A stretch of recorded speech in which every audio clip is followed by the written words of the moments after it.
We're about to embark on making some aerial shells, specifically 3-inch diameter. They will be fired out of a 3-inch mortar, so they're called 3-inch diameter. Their ID is actually more like 2.5 inches, but nominally they're called 3-inch diameter cylindrical aerial firework shells. We've made black powder, we've made stars. Now we're going to make some aerial shells. We've learned a lot of skills leading up to this point. The first lesson in this aerial shell series, though, I want to focus on just the timing, the timer, the time fuse, the time delay of these aerial shells. I've got this chart in Fireworking. It's in the articles section.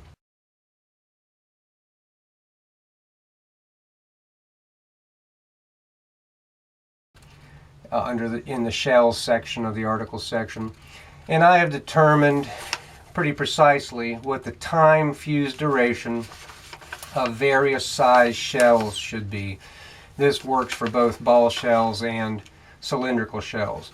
In this upcoming lesson, we're going to be making a cylindrical shell. It looks like a can, but we call them cylindrical shells, cylinder shells. I want the time delay in my 3-inch shells that we're going to be making to be 2.5 seconds. I'm going to show the traditional method of making a hand black powder rammed time fuse called a spolette in the Italian terminology. It's a rammed black powder time fuse. We want to make that so the delay from lift of the shell to burst of the shell is 2.5 seconds. So I'm going to focus mostly in this lesson on making spolettes for our 3-inch shells that have a time fuse, a time delay of 2.5 seconds from when they're ignited on the outside of the shell to when they pass fire to the inside of the shell and burst it. A 2.5 second delay. But before I get to the spolettes, I do want to just focus a little bit on time fuse. This is machine-made, commercial, 1/4-inch diameter time fuse. I have cut a piece of this exactly at 1 inch, and I have determined that this burns at 3 seconds an inch. So a 2.5 second delay of this time fuse would require about 7/8 of this fuse to burn 2.5 seconds. When this fuse, if this was cut to 7/8 inch long, lit on the outside, it would burn through and pass fire to the inside of the shell in 2.5 seconds. There are some things we do, though, to the time fuse where we cut it a little bit longer and we cross match it in order to take fire easily and pass fire easily. So if I'll just show you real quickly what I would do if I am going to use time fuse in the shells we're going to make. Since some of you may have time fuse, you may be used to using time fuse, you may want a use time fuse. Although I highly recommend learning how to make spolettes and actually using them. This is the tube I'm going to be using to make spolettes. Caleb sells them 5/16 ID by 1/2 inch OD. This works perfectly for both spolettes and for the pass fire tube of the rocket headings that we're going to make identically to these aerial shells, but without a time delay. So when the rocket motor burns through, it passes fire to the heading and bursts it immediately. But this size tube works perfectly for both spolettes and the pass fire tube of the rocket headings we're going to make. So this is the tube we're going to use for spolettes. I'm going to use a slightly larger tube, which is not ideal for when we get to making rocket headings, but it is ideal for encasing the time fuse in when we're making cylinder shells. Time fuse sticking out the top of a cylinder shell when we actually get to making them is not ideal for spiking around. It's much better to have a pretty substantial tube sticking out of the top of the shell construction when we get to spiking and finishing the shell. So if we're going to use time fuse, I still want to use a tube around it. I have some 3/8 ID by 5/8 OD tubes. I think I got these from Skylighter once upon a time. I'm going to use a section of this tube to encase the time fuse in. So I have cut a 2-inch section. I'll show you how to cut the tubes when we get to making spolets. But I've cut a 2-inch section of this 3/8 ID by 5/8 OD tube that I want to encase my time fuse in to create that substantial neck coming out of the top of the cylinder shell. Caleb makes and sells this real nice tool for safely splitting time fuse. There's a razor blade in there. When I push the time fuse in there, it's going to split the time fuse 1/2 inch deep. So if I do that, the time fuse is now split 1/2 inch deep. I mark, if I can find my pen here, there it is. I mark where the end of that split is. I can even open it up a little bit more. I'm only going over this for those of you that have time fuse and want to use it for these beginner projects. Many people don't have access to commercial time fuse, and so making the spolets is going to be much more user-friendly for you all. So there's the end of my split. I know I want a time fuse when the cross matching takes fire and lights the time fuse right there.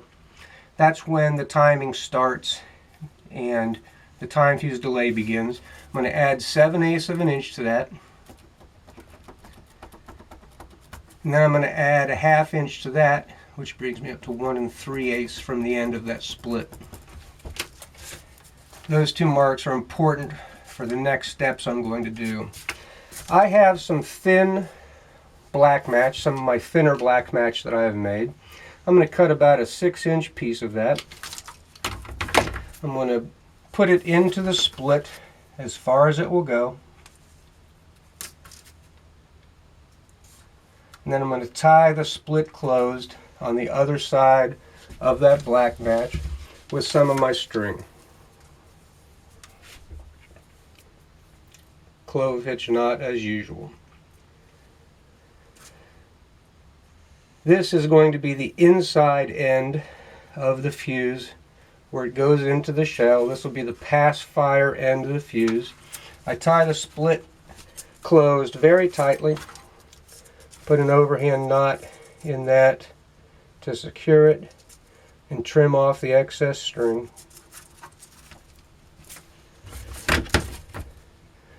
So when that fuse burns, that's 7/8 of an inch for 2.5 seconds from where it gets lit on the outside of the shell, it lights this black match, and that's what will pass fire to the inside of the shell. Since the tube is longer than that whole delay, and this is the length tube, 2 inches, I need for my cylinder shell construction, I'm going to drag that cross-matched end up into the tube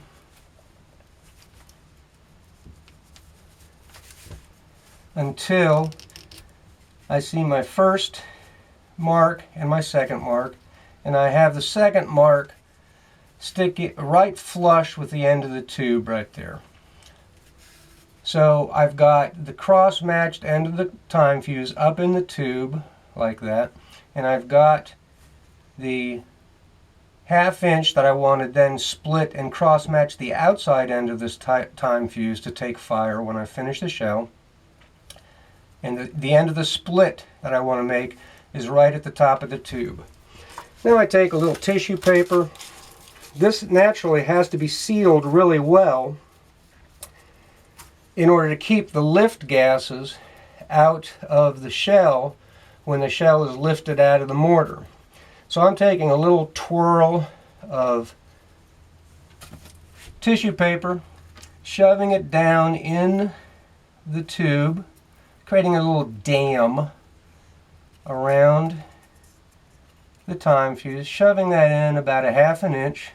That prevents the hot glue now.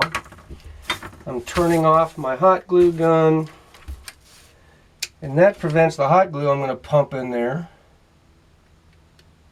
which is currently not working. Why not? Is my battery going dead?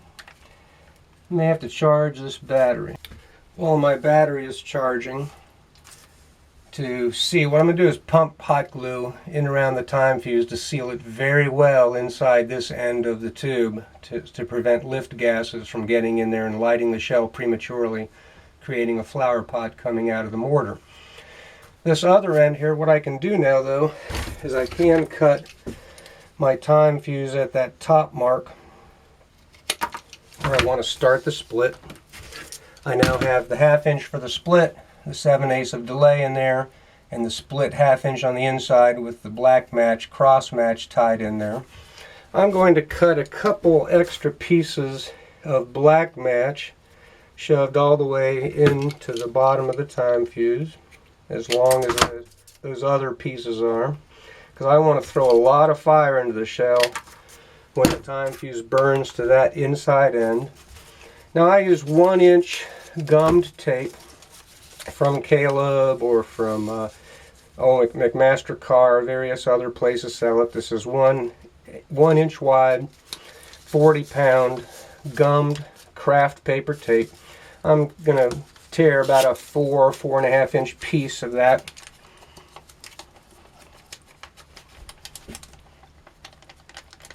And I have wet with my tongue about half of that, about 1/2 inch on that. Now I'm splitting the tape, going onto the tube a 1/2 inch, and lapping over onto the black match about a 1/2 inch. That amount of tape I tore off, I'm dampening the end just a little bit so it'll stick. That amount of tape I tore off goes around the tube twice. Now I'm going to crimp that around the black match like that and throw a clove hitch over that end of that paper wrap, called a nosing.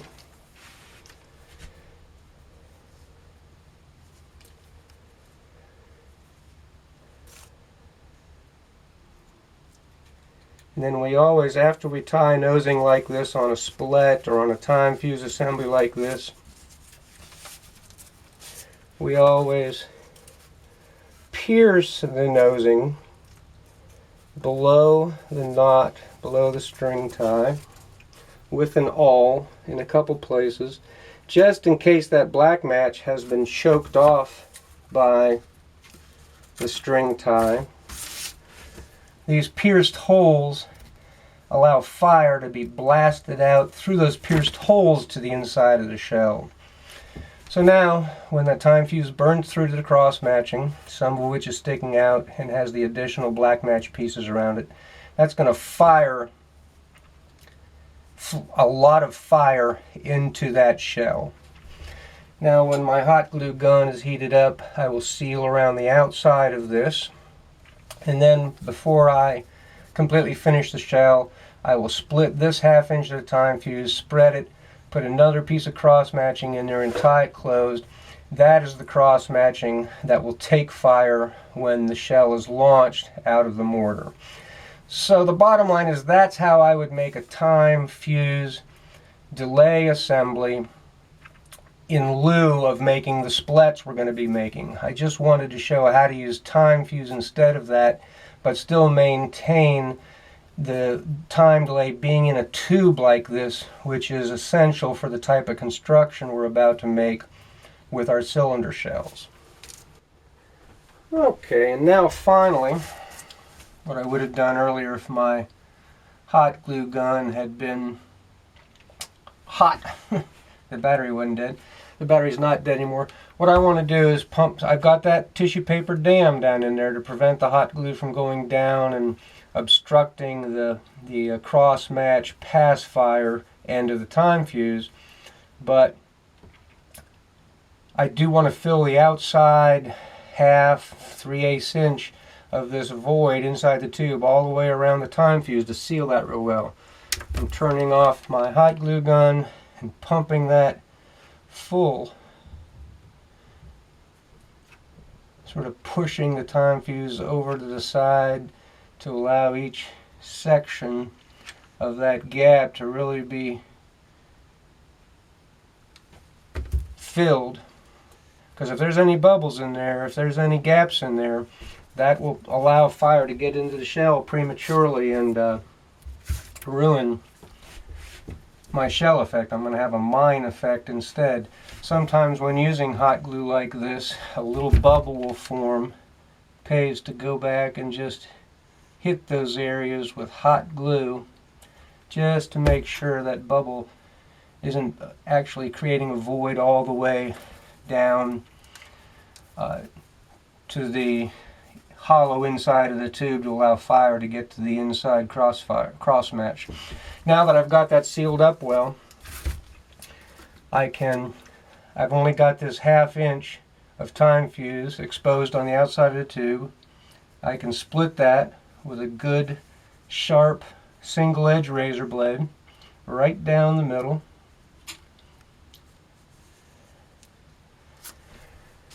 I would normally put just a little 2-inch piece of cross match in there, and that would then be finished at the top of the cylinder shell. I'm going to put a long piece of cross match in there since I want to take this out and show you how this whole assembly burns. I'll video this assembly as it's burning, and I want to have a long piece of black match on there to ignite the fuse with a little bit of a delay as I get away from it. But that split, whether it's this long cross match or the standard 2-inch cross match, then gets tied closed like that, secured with a overhand knot, and that is a completed, we could call that a time fuse spolette, where actually it's in a spolette type tube with black match coming out of a nosing like our normal spolette will have. The nosing is pierced, but the actual delay rather than rammed black powder is being created by that 7/8 inch of time fuse that's in there between the cross matching splits. So I'll take this out, set it up. I got a couple online, got a couple stopwatches. I time my test time fuse or split burns or anything else that I want to time, the rise time on a shell or a baseball. I time with a little stopwatch like this. We'll take this out and time it and see what it looks like. So there is my time fuse spolette ready to test the burn time of, and I have my stopwatch ready to go. Let's see what that 7/8 inch of time delay in there burns at.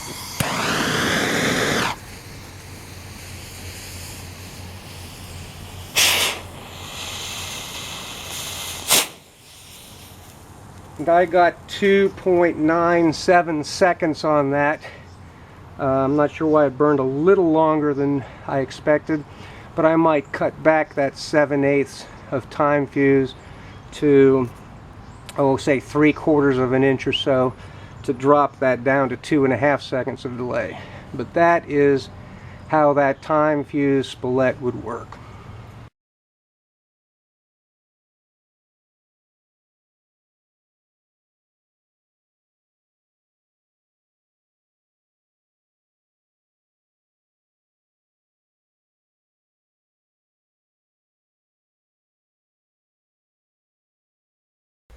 So now that we have touched base on how we would go about making this timing element for a cylinder shell using time fuse, just in case somebody really wants to use time fuse, let's get down to the real essentials of cylinder shell construction, starting with making a spolette.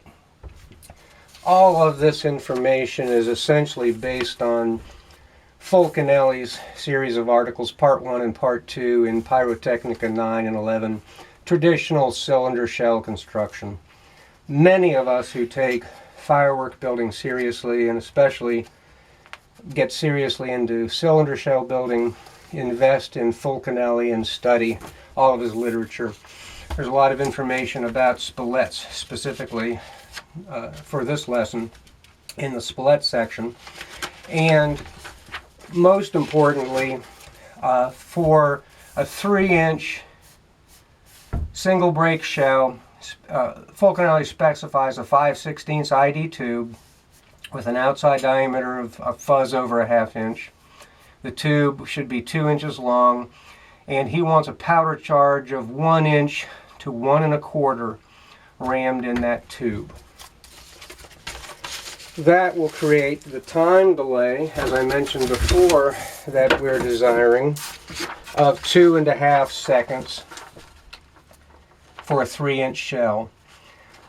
We have, back when we made black powder, we graded our finished granulated black powder into powder that had been put through the 8 mesh screen for cutting it, and then would sit on a 12 mesh screen. We called that our 2.5 FA.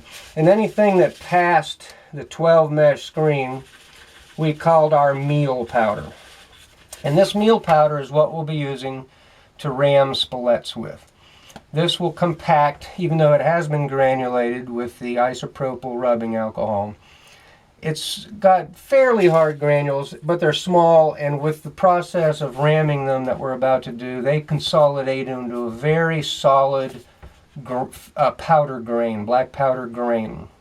The granulated powder, such as this or commercial meal D, really locks together well in that solid grain and also bites into the tube wall that the spilette is rammed in, and locks the powder grain into that tube wall. So that's the powder we're going to use.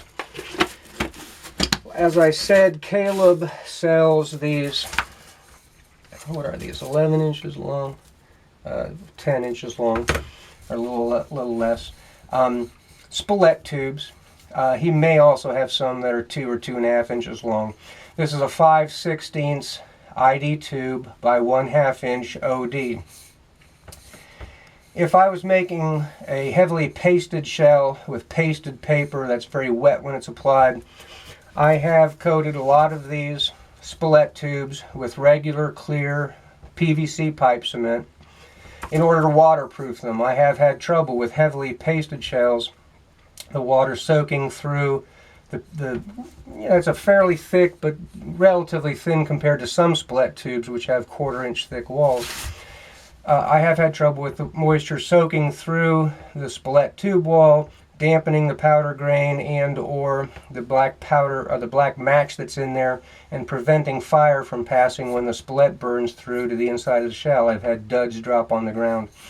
So now, especially with pasted shells, I do use coated Spolette tubes.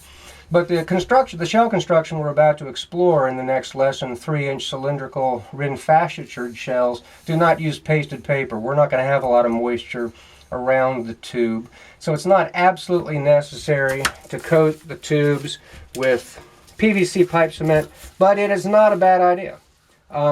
It will prevent any possible moisture migration issues with these Spolette tubes. So I'll just take a bunch of these and coat them like this and set them aside and let them dry.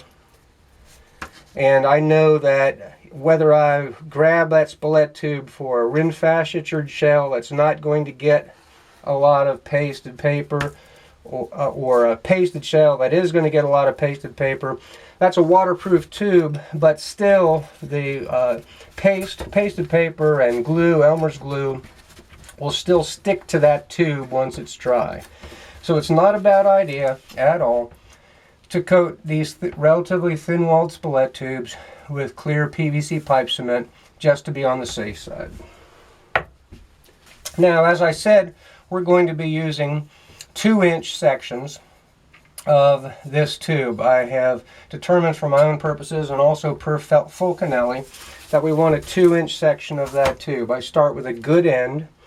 That's a good clean cut end, and I measure 2 inches. Mark it. I have a 5/16 inch wood dowel on the inside of the tube and a very, very sharp kitchen knife that I will cut that tube with.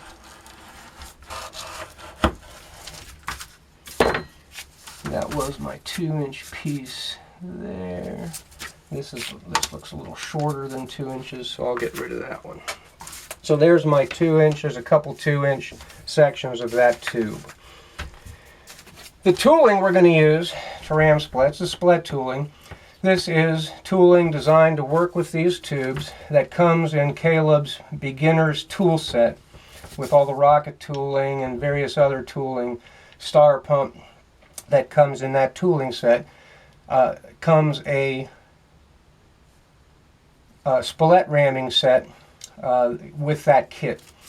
That Spolette rammer goes in to that tube 2 inches where it bottoms out there, and I've put a piece of masking tape on the tooling showing where the top of the tube is when there's no powder put in there. That way there's graduations on this Spolette rammer every 1/4 inch that allows me to keep track of how much powder I have rammed in the Spolette.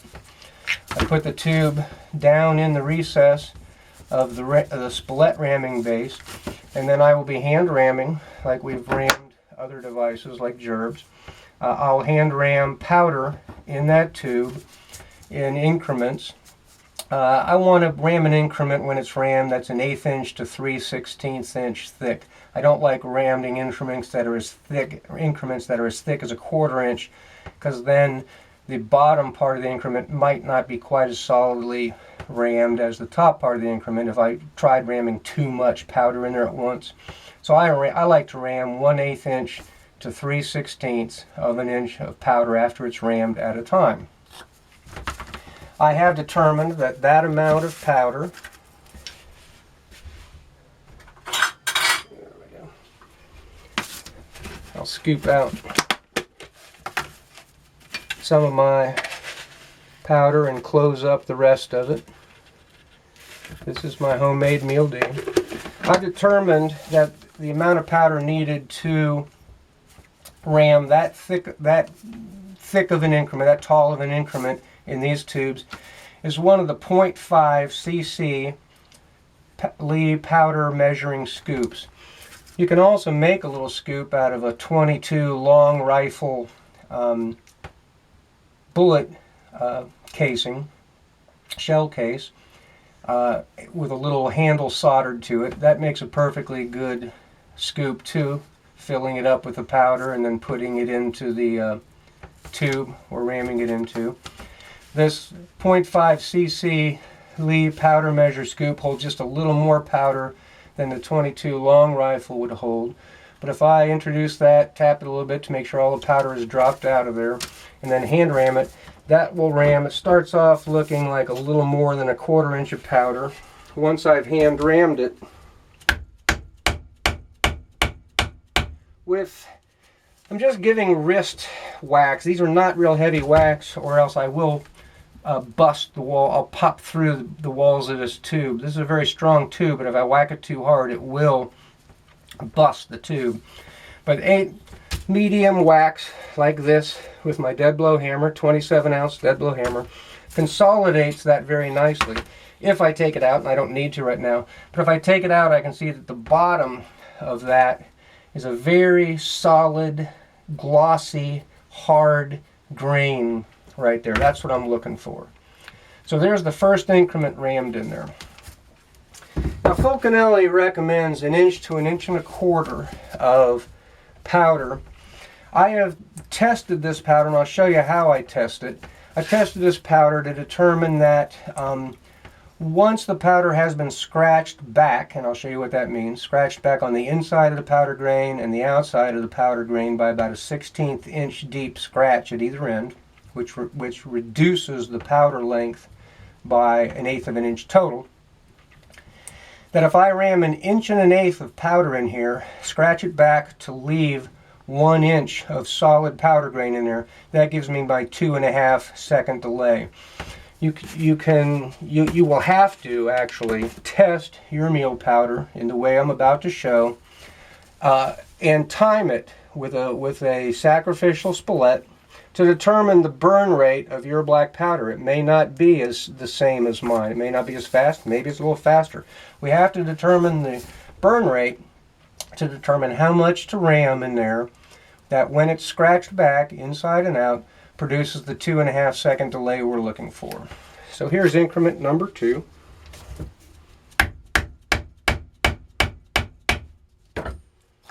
That has brought it up to about 5/16 of an inch. Increment number 3.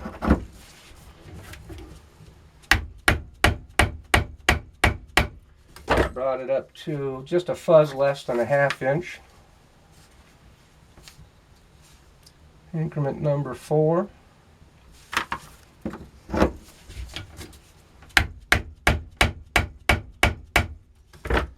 A little over a 1/2 inch, about 9/16.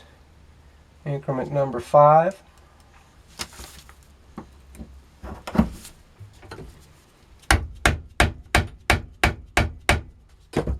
If you bust a tube, you're pounding too hard.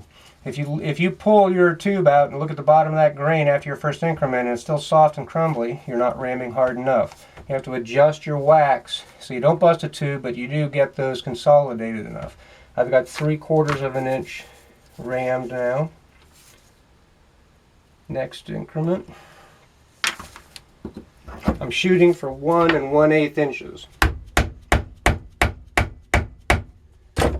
There is about 7/8.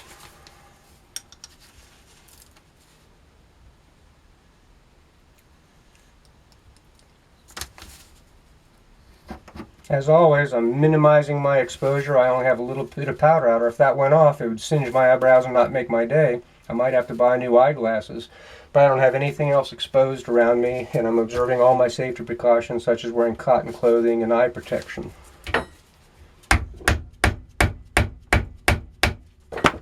There, I am up to just 1 inch. So now I want to go to 1 1/8 inches. I'm going to do just a little bit of a fuzz light increment here, so I only add 1/8 inch to that, and we'll see what it comes up to.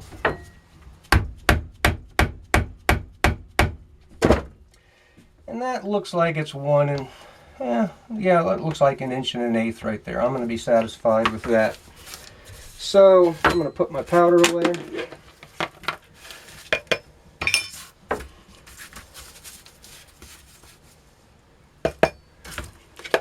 And then I'll show you what scratching back means. I have the spilette should twist fairly easily out of the base. If it doesn't, I have had some that get a little stubborn. You can leave the rammer in there and then grab the upper part of the empty part of the spilette with channel locks like this around the rammer and just twist gently, and the base will come right off of the spilette. I've not damaged the tube grabbing it around the rammer like that, and I've grabbed it up in the hollow section of the spilette, so I'm not damaging the powder grain at all. Now to scratch this back a 1/16 inch inside and out, I take a very sharp awl. Normally I would not scratch the outside of the grain yet. I would do that as I'm finishing the shell. But for timing this spilette, I want to see what the actual scratched back powder grain burn rate is. So there's about a 1/16 inch deep scratch on the outside of the powder grain. And I go to the inside, scratch across it back and forth, back and forth, back and forth until I feel like I've done about the same scratch on the inside of the powder grain. The scratch allows the powder grain to take fire very easily on the outside of the spilette, and when the powder grain burns to the bottom of that scratch on the inside, it ignites through the V of the scratch, and all the remaining black powder ignites all that remaining black powder, pops it up against the black match we're going to put in there, and really ensures good positive transfer of fire from the powder grain to the black match we're now going to put in.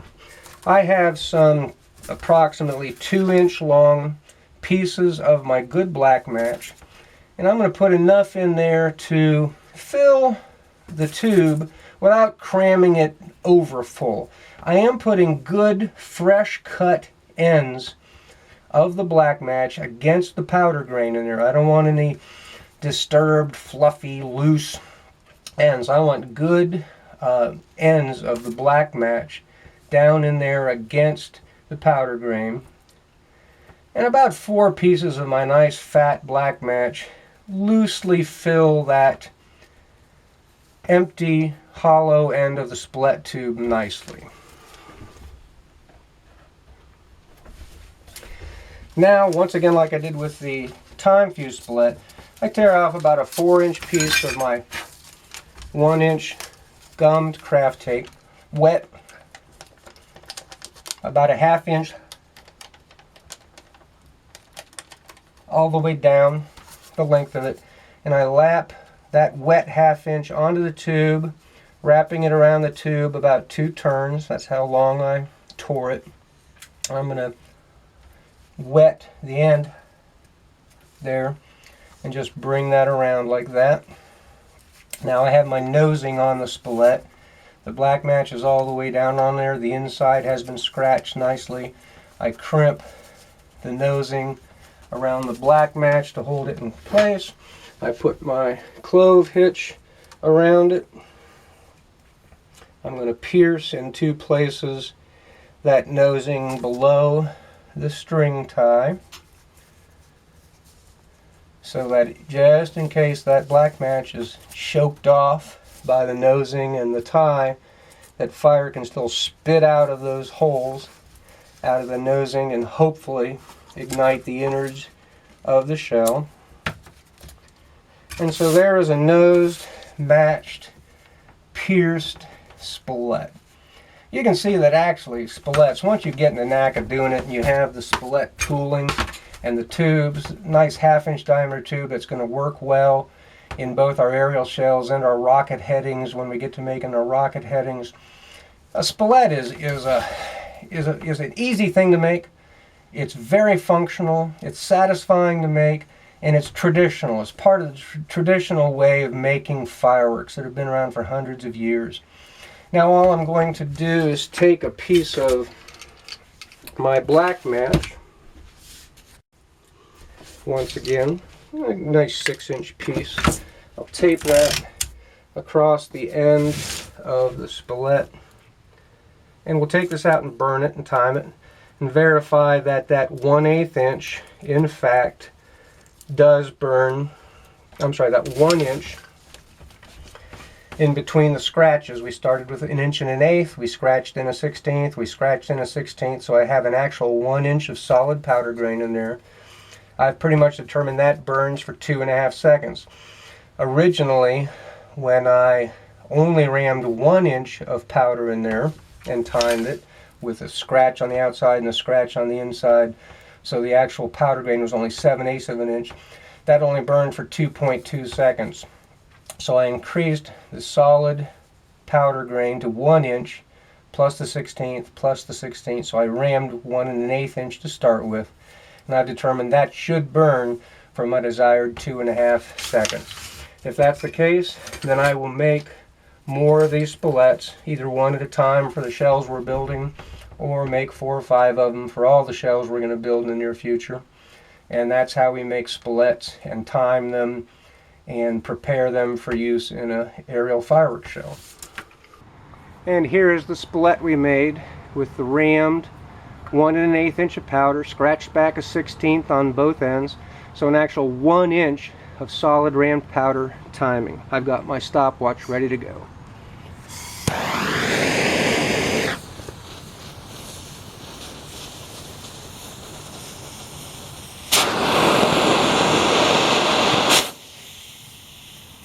.59 seconds. That's just about perfect. I'll take it.